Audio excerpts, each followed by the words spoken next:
નર્મદે હર ભેડાઘાટ. હવે આ ભેડાઘાટ માટે એવી વસ્તુ છે કે ભેડાઘાટ છે ને દ્વીપ છે, આઇલેન્ડ છે. એટલે આઇલેન્ડમાં એટલે ટાપુમાં મારાથી પગ નહીં મુકાય, કારણ કે જો એ ક્રોસ કરીશ તો એવું થશે કે પરિક્રમા ખંડિત થઈ જાય. એટલે હું અહીંયા માત્ર સ્નાન કરવા માટે આવ્યો છું આ ઘાટ ઉપર. એટલે આ ઘાટ ઉપર સ્નાન કરી અને પાછો પડીશ. આ જે વચ્ચેનો દેખાય છે આઇલેન્ડ છે, પેલી બાજુ આઇલેન્ડ છે. એટલે દક્ષિણ તટમાં જ્યારે જઈશું તો તે બાજુથી બધી વસ્તુઓ દેખાવામાં આવશે. એટલે સરસ મજાનો આ ઘાટ છે.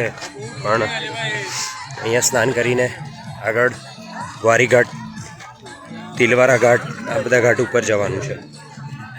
કેમ કે અહીંયા જે છે દર્શન જે છે એ થશે માત્ર.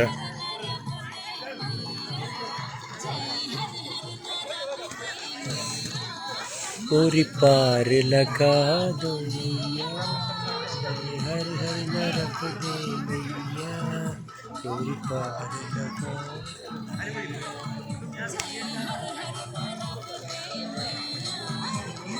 જે આપણને મૂવીમાં અથવા તો ક્યારેક ફોટામાં જે આરસ પહાડનું બતાવવામાં આવે છે એ અહીંયા જોવા નહીં મળે, કારણ કે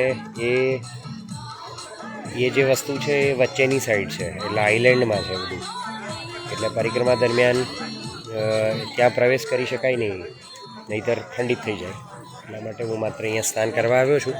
સ્નાન કરી અને પછી આગળના ઘાટના દર્શન કરીશું. નર્મદે હર.